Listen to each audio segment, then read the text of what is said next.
कल नेटवर्क का कोई इशू था। जी भाई, Am I बिल्कुल साफ, बिल्कुल साफ। very good? Good beginning. So now we're on the top of page 29. Pass it on. Early years in Vermont, यानी कि बिल के बचपने के बारे में बात हो रही है। और वो पूरे रूप से वो अपने नाना नानी के साथ उसने रहना शुरू कर दिया। फेथ उसके जो ग्रैंडफादर हैं, उनका जो बैकग्राउंड है वो हमने देखा क्या था, कहाँ से आए थे वो। एक संपन्न परिवार से आए थे और उन्होंने जो व्यवसाय किया उसमें उन्होंने बहुत उन्नति प्राप्त करी। ही वॉज प्रॉस्परस एंड उसने उन्होंने बिल और डोरथी को वो सब चीजें दी जिसकी एक बच्चे को आवश्यकता होती है। वो बड़े भाग्यशाली थे। और फेट के बारे में आगे बताते हुए, now we are on the page, top of page 29, Fet was proud of Bill and had great expectations for him. Fet को बिल पे, अपने नवासे पे नाज था, गर्व था उसके ऊपर। और साथ में एक और चीज आती है, गर्व और नाज के साथ होती है उम्मीदें। उम्मीदें भी बहुत थी। और uncle fair thought bill was the smartest person that ever was. An aged cousin recalled. Aged cousin of Bill. तो यहाँ पे उसने बोला था कि अंकल फेड को बिल से ये उम्मीदें थी, नाज था उसके ऊपर, और वो सोचते थे कि सबसे ज्यादा बुद्धिमान और चतुर बच्चा बिल ही है। He was smart. He made the radio. चतुर तो होगा, उसने रेडियो का बनाया था अपना ही। She added, referring to Bill's experiment with the wireless set. जो वायरलेस सेट बनाया था बिल डब्ल्यू ने, उसका यहाँ पे जिक्र करते हुए वो कह रही है कि वो समझता था कि बिल डब्ल्यू बहुत चतुर बुद्धिमान बच्चा था, क्योंकि उसने वायरलेस सेट बनाया था। कितने बच्चे बना सकते हैं वायरलेस सेट? बिल ने बनाया।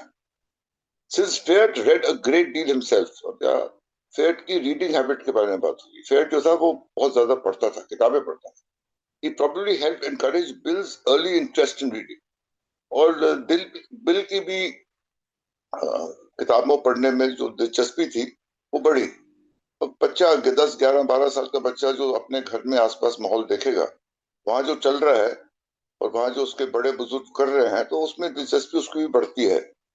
और ऐसे ही बिल की भी किताबें पढ़ने में जो एक दिलचस्पी थी, एक आदत थी, वो पैदा हुई और दिलचस्पी बढ़ती चली।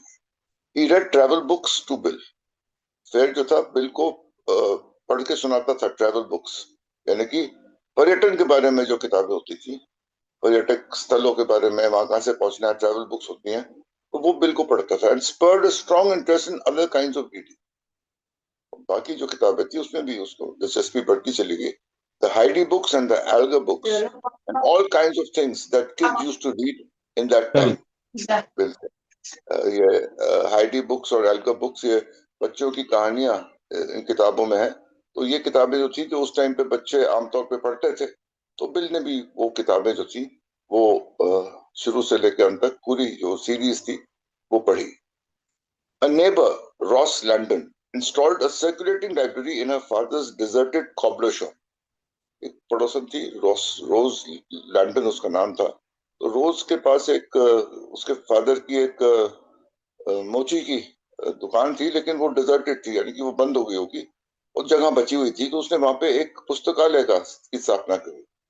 और I began to be a voracious reader myself as quickly as I got the ability, reading anything and everything that came into that library. और इस लाइब्रेरी में जो भी किताबें आई, तो बिल यहाँ पे बोल रहा है कि मैं एक वोरेशियस रीडर बन गया था। वोरेशियस मतलब घमासान किस्म से कोई काम करना, वोरेशियस अत्यधिक अधिक मात्रा में। तो वो बिल जो था वो बहुत ज्यादा किताबें पढ़ने का उसको शौक आया और वो पढ़ता चला गया।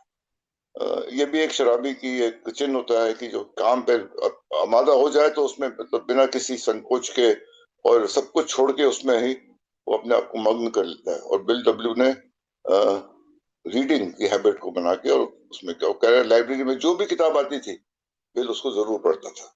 In fact I used to sleep very little when one of those reading sprees. देखो स्प्रीज की बात कर रहे थे, यहाँ पे रीडिंग स्प्री पे आ गया वो, यानी कि अत्यधिक मात्रा में लगातार कोई काम करना, उसको बोलते हैं स्प्री। तो वो रीडिंग के स्प्री में आ गया। I would similarly go to bed after being sent there rather sternly by my grandfather, and then I would wait until I felt they wouldn't notice the light. Light up the old kerosene lamp, place it on the floor, and lay a book alongside and hang off the edge of my bed to read, sometimes all night. और जब उसके नाना उसको बोलते थे कि भैया सोने का टाइम हो गया, जाके सो जाओ और नहीं पढ़ना। वो चुपचाप अपने कमरे में चला जाता था, लाइट बंद कर देता था। जब सब सो जाते थे तो एक केरोसिन का लैंप जला के और उसको अपने बेड साइड पे रख के और वहां से लटक के, ताकि लोगों को लाइट ना दिखाई दे, और लटक लटक के पलंग से लटक लटक के किताब लेके और वो पढ़ता था। और कभी कभी कहता है पूरी रात किताब पढ़ने में बिता देता था। तो इस तरीके से जो एक उसके अंदर एक जज्बा आया था पढ़ने का, उसके बारे में बिल ने यहाँ पे विवरण किया है। Encouraged by my grandfather, Bill plunged into a succession of activities with single-minded determination, a trait that remained with him throughout his life. और ये जो उसकी चुनौतियां ले लेके आता था उसका नाना उसके लिए, और हर चुनौती को जो है वो एक्सेप्ट करता था, उसको स्वीकार करता था, कहता था हाँ मैं करके दिखाऊंगा, ये भी करके दिखाऊंगा, वो भी करके दिखाऊंगा। और सिंगल माइंडेड डिटर्मिनेशन, उसके बाद सब कुछ भूल जाता था और सिर्फ उस पर अपना ध्यान केंद्रित करके और हर चुनौती का वो सामना करता था, उसको एक्सेप्ट करता था, स्वीकार करता था और करके दिखाने की कोशिश करता था। वो कह रहे हैं कि ये एक ट्रेट, यानी कि ये एक उसके जो चरित्र का हिस्सा था बिल डब्ल्यू का, वो अंतिम सांस तक उसके साथ रहा। One project that stood out of his memory was the boomerang project. अब आगे बूमरैंग की बात। बूमरैंग का जिक्र जो है वो बिग बुक में भी किया गया है। और बूमरैंग जो है उसका जो शौक था बूमरैंग बनाने का, उस किस तरह से उसके ऊपर हावी हुआ, उसने बूमरैंग सफलता पूर्वक बनाया, उसका विवरण जो है वो यहाँ पे करने जा रहा है। बिग बुक में सिर्फ इसको मेंशन किया गया था और बूमरैंग के बारे में बात करी गई थी, लेकिन पूरा विस्तार से बूमरैंग क्या चीज है, कैसे उसने बनाई और व्हाट ही वेंट थ्रू, उसके बारे में यहाँ पे बताया है। My grandfather got into the habit of coming to me with at what we thought were impossible projects. तो असंभव से अभियान थे वो लेके बिल के पास आता था fair. And Bill recalled one day he said to me, Will, देखो बिल डब्ल्यू को वो प्यार से विल बोलता था, उसका घर का नाम जो था यहाँ पे विल था, क्योंकि उसका नाम था विलियम। विलियम का विल बन गया था, बिल बाद में बना। For that's what he called me. Well, I've been reading a book on Australia. Australia के बारे में किताब पढ़ रहा हूँ मैं। And it says that the natives down there, वहाँ के जो निवासी हैं, they have something they called a boomerang. उनके पास boomerangs हैं, which is a weapon. ये एक हथियार है. When they throw and it misses its mark, it turns and returns to the thrower. तो फेंकते हैं, अगर वो अपने निशाने पे नहीं पहुंचता है तो वो पलट के वापस आ जाता है जिसने फेंका है उसके प्रति। यानी कि उसको वो बूमरैंग जो है वो खोता नहीं है, वो बूमरैंग वापस आता है ताकि वो उसको दोबारा इस्तेमाल कर सके। तो ये एक बेमिसाल किस्म का हथियार है जो ऑस्ट्रेलिया में कुछ लोगों ने बनाया है। And Will he said very challengingly, और उसको चुनौती देते हुए बोला, Will, it says that this book that nobody but an Australian can make and throw a boomerang. और ये जो है ये सिर्फ संभव किया है ऑस्ट्रेलिया के निवासियों ने, और उसके अलावा आज तक किसी ने ना बना पाया है बूमरैंग को, ना उसको सफलतापूर्वक फेंक पाया कि वो पलट के वापस आ सके। तो ये एक असंभव सा कार्य है जो सिर्फ ऑस्ट्रेलिया में हुआ है, उसके अलावा विश्व में कहीं नहीं। ये सुन के बिल डब्ल्यू के ऊपर क्या असर हुआ। My hackles rose when he said that nobody but an Australian could do it. My hackles rose. Hackles जो एक जानवर, खासतौर से कुत्ते या बिल्ली को देखें तो उनके जो गर्दन के बाल हैं, गर्दन के पीछे के बाल हैं, उनको हैकल्स बोलते हैं। और ये जो इडियम है, जो फ्रेज है, जो मुहावरा है कि माय हैकल्स रोज, इसका मतलब जब कोई उस जानवर को डराता है या उस जानवर को बहकाता है या उसको चुनौती देता है तो उसके वो वाले बाल जो हैं गर्दन के पीछे के, वो खड़े हो जाते हैं। और इसका मतलब हुआ कि माय हैकल्स रोज, यानी कि किसी को किसी चीज के प्रति उत्तेजित करना, उसको एक चुनौती देना, उसको डराना या उसको बहकाने की कोशिश करना। ये सब आता है माय हैकल्स रोज इडियम में। यानी कि उसको बिल डब्ल्यू को लगा कि उसको एक चुनौती दी जा रही है, उसको डराया जा रहा है, उसको एक चैलेंज किया जा रहा है उसके नाना द्वारा कि my hackles rose when he said that nobody could make nobody but an Australian could do it. सिर्फ ऑस्ट्रेलियंस कर सकते हैं? नहीं, बिल डब्ल्यू को ये चुनौती लगी, गुस्सा आया सुन के, और उसने क्या बोला, I can remember how I cried out, well I will be the first white man ever to make and throw the boomerang. I suppose at this particular juncture I was 11 or 12, यानी कि 11-12 साल का बच्चा इस चीज को एक चुनौती के रूप में अपने ऊपर ले रहा है। कोई नहीं बना सकता सिर्फ सिवाय ऑस्ट्रेलिया के निवासियों के, मैं बना के दिखाऊं। For most children, Bill later reflected, such an ambition might have lasted a few days or at most a few weeks. यानी कि आमतौर पे बच्चों को ऐसे कुछ चुनौती दी जाए, वो कहता है हाँ नहीं मैं करके दिखाऊंगा, कुछ दिनों का या मैक्सिमम कुछ हफ्तों तक का ये उसके ऊपर चाव या उत्तेजना रही होगी। उसके बाद वो भूल जाते हैं, भैया नहीं होता कोई बात नहीं, आगे बढ़ जाता है आम बच्चा जो होता है। But mine was a power drive that kept me on for 6 months। लेकिन बिल डब्ल्यू को ऐसा इसको इसको देख के ऐसी चुनौती का सामना उसने किया है और ऐसी दृढ़ता के साथ लगा रहा कि वो 6 महीने तक केवल इसी कार्य में लगा रहा। I did nothing else during all that time but whittle on those infernal boomerang. Whittle यानी कि विटल मतलब तराशना, उसको बनाना। इन्फर्नल यानी कि इन्फर्नल का वैसे मतलब होता है कि शैतान या नर्क के साथ संबंध होता है किसी चीज का, तो उसको इन्फर्नल बोलते हैं। तो बूमरैंग जो था, उसको बूमरैंग से एक घृणा सी भी हो गई थी, चुनौती से के रूप में उसको देखता था। लेकिन वो फिर भी इस बूमरैंग को बनाने के प्रति लगा रहा, अपने उसको तराशता रहा, उसमें कार्य करता रहा जब तक वो बन के तैयार नहीं हो गया। I sawed the headboard out of my bed to get just the right piece of wood. पलंग का जो सिरहाना था उसका, उसको उसने आदि से काट के अलग कर दिया, क्योंकि उसी से उसको वो लकड़ मिला जिससे वो boomerang, boomerang generally made of would, उसको वो लकड़ जो था वो वहीं से प्राप्त हुआ, अपने पलंग के सिरहाने से। और हेडबोर्ड ऑफ द बेड से उसने जो लकड़ निकाली उससे उसने बूमरैंग बनाया। तो बूमरैंग की एक चित्र यहाँ पे सुमेश भाई ने डाला है। Bill Wilson made a boomerang February 1908। और इस प्रकार का उसका आकार होता है बूमरैंग का। और इसको जब फेंका जाता है तो वो अपने निशाने पे जाता है, और निशाना अगर चूक जाता है तो वो पलट के और वापस जिसने फेंका है उसके पास वापस आ जाता है। तो उसने भी बूमरैंग बनाया। फाइनली द डे केम, वो दिन आया, boomerang Bill made a boomerang that worked. कार्यगत सिद्ध हुआ, वाकई काम किया। उस बूमरैंग फेंका उसने और वापस उसके पास आया। He called his grandfather to watch as he threw the boomerang. It circled the churchyard near their house and almost struck Fayette in the head as it came back. और वो पूरा घूम के, साथ में उनके घर के एक चर्च थी, उसके जो आंगन था चर्च का, उसके ऊपर से घूम के और वापस आया। और वो कहते हैं कि जब वापस आया तो उस बड़ी नजदीकी से फेयट के सिर के पास में से गुजरा, almost taking his head of. So it circled around the churchyard and the house and almost struck Fayette in the head as it came back. I remember how ecstatically happy and stimulated I was on this crowning success.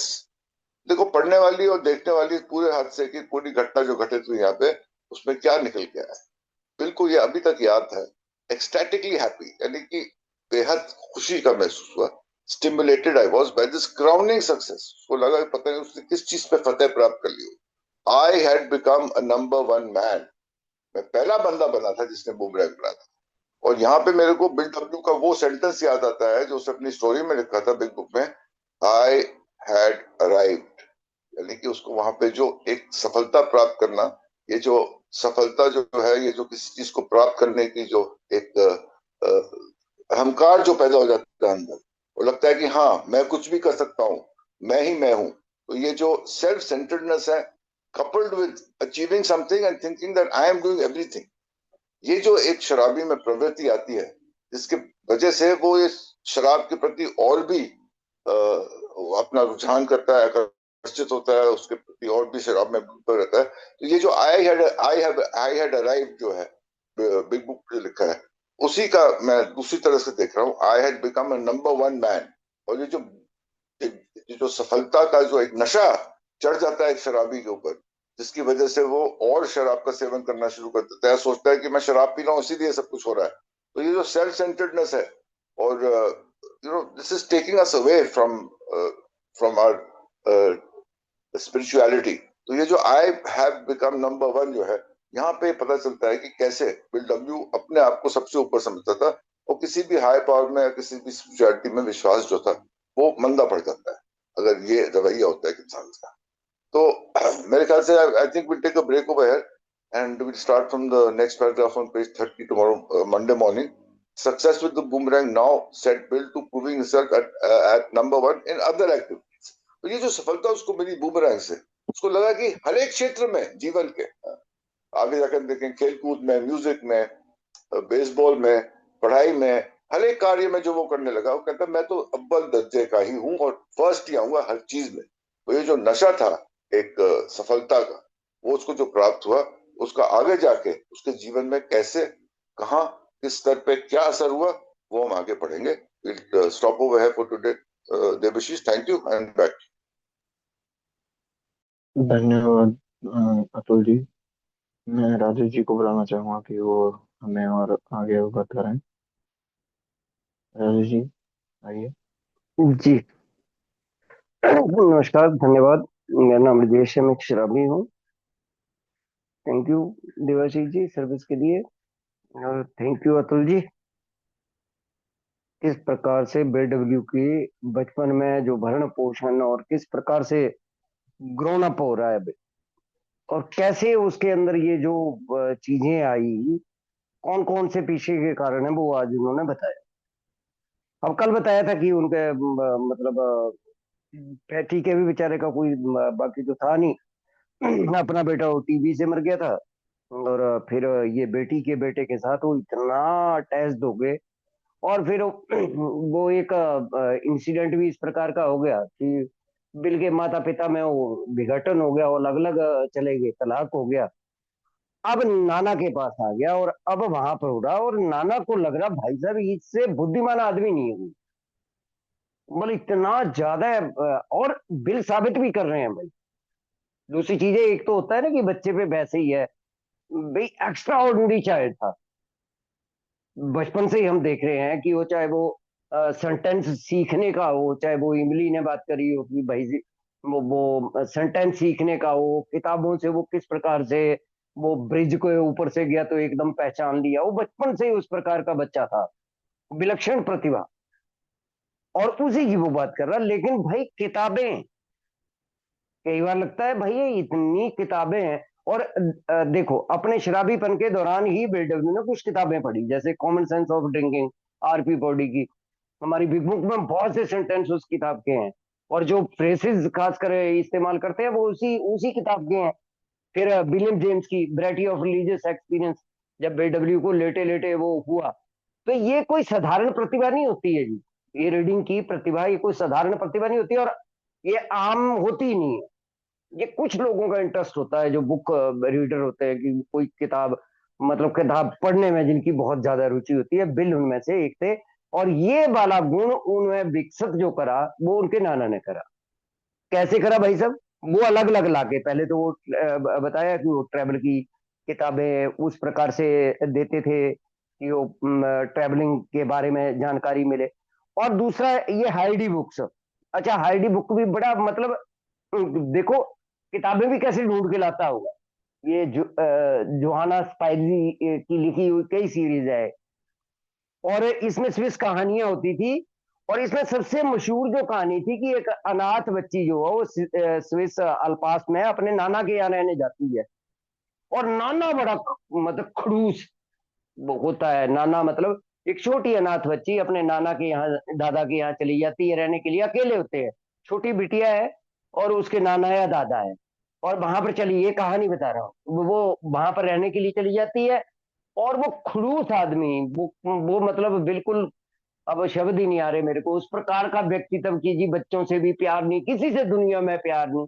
लेकिन वो बच्ची का वो जो प्रेम है, और बच्ची का जो मतलब वो जो नाना या दादा का कठोर स्वभाव है, वो बच्ची की प्यार और मासूमियत से बिल्कुल बदल जाता है। और वो ही दादा या नाना एक बहुत बेहतर इंसान बन जाता है उस छोटी बच्ची की मासूमियत। ऐसी किताबें पढ़ा रहा, ऐसी किताबें पढ़ने को दी जा रही है बिल को। और दूसरी कौन सी किताबें दी जा रही है जी पढ़ने को? जिसमें मेहनत और गुण से गरीबी को दूर करा जा सकता है। मतलब एक बिजनेसमैन रोशिंग करा जा रहा है, एक पॉलिशिंग करी जा रही है जी। एक ऐसी नाना ऐसी किताबें दे रहा है। दूसरी जो एल्जर्स बुक है, वो इस प्रकार की किताबें हैं कि जिससे बच्चे को ये लगे कि मेहनत, डेडिकेशन, टाइमिंग, डिसिप्लिन, ऐसी चीजें अगर वो अपने अंदर डालेगा तो ये पॉवर्टी जो है वो चली जाती है भाई साहब, अगर ये चीजें, ये गुण विकसित कर ले तो ऐसी ऐसी चीजें उसको बच्चे को पढ़ने को दी जा रही है। और भाई वो काम आई।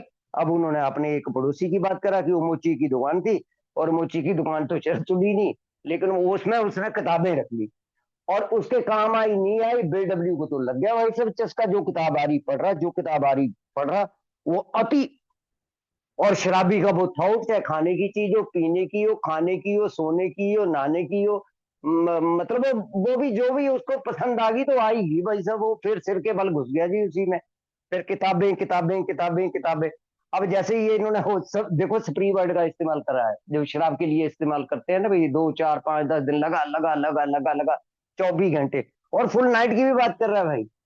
और जैसे ही ये लिखा हुआ था ना, मेरे को ध्यान आ गया अपने, मतलब बचपन का ध्यान आ गया। वो दिए से मैंने मैंने भी पढ़ा है, वो लोहे के लैंप होते थे, बाद में वो चिमनी वाले आए हमारे गांव में। खैर दिल्ली में तो लाइट होगी, वो हमारे गांव में फिर बाद में वो चिमनी वाले लैंप भी आए। और पहले वो लोहे वाले दिए में वो बत्ती सी लगा के बीच में केरोसिन ऑयल डाल के जलाते थे। और एक दो बार दुर्घटना हुई कि हमारे स्कूल में वो बच्चों को पढ़ाने के लिए रात को ही बुलाते थे भाई साहब टीचर। लड़कों लड़कों को रात को पढ़ने के लिए बुलाते थे, तो एक दो बार उनके बेचारों की रजाइयों में आग लग गई, क्योंकि वो बच्चे एक दूसरे से छुपा के पढ़ते थे ना। जैसे बिल ने बताया ना कि वो रजाई डाल ली, दीपक साथ में पड़ा हुआ है और रजाई में लग गया, और वो हादसा भी, मतलब जला तो नहीं आदमी, लेकिन हादसे भी इस प्रकार से होते हैं। तो उस प्रकार की बातें जो है वो बिल के साथ हो रही है। अब आ जाते हैं बूमरैंग। देखो ये कम दो फेज में भी पढ़ा था हमने, एज वेल सीजेट में भी पढ़ा हमने, बिग बुक में भी। और एक हम दो फेज में पूरी घटना का इसी प्रकार से। लेकिन इसमें कुछ हल्की सी चीजें जोड़ी हैं कि बिल जो कौन इनकरेज करता था, कोई ऐसा कोई असंभव काम लाके देता, और उसको मतलब एक चैलेंज के रूप में प्रस्तुत करता था। फैटी जो है, उसका नाना जो है, वो बिल के पास कोई ऐसा प्रोजेक्ट लेके आता, कोई ऐसी चीज लेके आता, जैसे ऊपर बात करी भाई। वो मैं सॉरी मिस कर गया, जो ये रेडियो और इसकी बात करी है इन्होंने, वायरलेस सेट की। जब याद करो, जब वो बीडब्ल्यू लुइस के साथ निकल गया था, वो टाम टोपड़ा लेके मोटरसाइकिल उठा के, तो वो जनरल की कंपनी में जाके बीडब्ल्यू को ये चीजें ना बचपन से पता था कि वायरलेस सेट में, रेडियो में कौन कौन सी चीजें। तो जब वो उनसे उनके लेबोरेटरी में, मतलब वो मजदूरों को रात को दारू पिला देता था, उनसे सीक्रेट मालूम करता था। तो सीक्रेट कैसे निकालेगा आदमी? अगर व्यक्ति को नॉलेज होगा तभी सीक्रेट निकाल पाएगा। अगर किसी व्यक्ति के अंदर ज्ञान नहीं होगा किसी भी चीज के बारे में, मान लो मुझे नहीं पता है, मुझे आप लोग बोलोगे जी कि सॉफ्टवेयर वाले की किसी के पास भेज दोगे कि ये ऐसे ऐसे करवा के लाना है, मैं नहीं उससे बात कर सकता। लेकिन जिस व्यक्ति को नॉलेज होगा वो 4 5 6 चीजें अपनी बोलेगा, सामने वाला आदमी बोलना शुरू कर देगा, यार इस व्यक्ति को नॉलेज है, ये हमारी लाइन का आदमी है। तो बीडब्ल्यू के अंदर ये जो ऑलराउंडर वाली छवि थी ना, वो बहुत काम आई ऑल ओवर लाइफ। और वो नाना ने चैलेंज दे दिया। वो एक किताब पढ़ रहा था कि भाई ये ऑस्ट्रेलियन, वो खासकर ऑस्ट्रेलिया के लोग शिकार के लिए ना, वो आदिवासी टाइप जो लोग थे, वो शिकार के लिए ऐसे हथियारों का प्रयोग करते थे, कह रहे अमेरिकन बना ही नहीं सकते।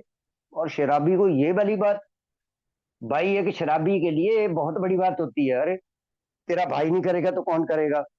भाई हम अमेरिकन नहीं कर सकते, हमारा दिमाग कम है, ऑस्ट्रेलियों का ज्यादा है, ऐसा कौन सा काम है जो तेरा भाई नहीं कर सकता? वो इस प्रकार की चीजें आना, शराबी की बेचारे की प्रवृत्ति होती है। और बिल में तो साफ नजर आ रही है। और वो जैसे ही नाना ने आके बात बोली और बिल लग पड़े। अब देखो लो जी, वो पट्टा कहां से काटा, आरी उठाई है, नहीं देखा, बेड की ढोट काट लीजिए, वो बेड के ऊपर जो हम तो ढोई बोलते हैं, वहां पता नहीं क्या कहते होंगे, तो पिछला जो हिस्सा है वो आरी उठाई और काट लिया।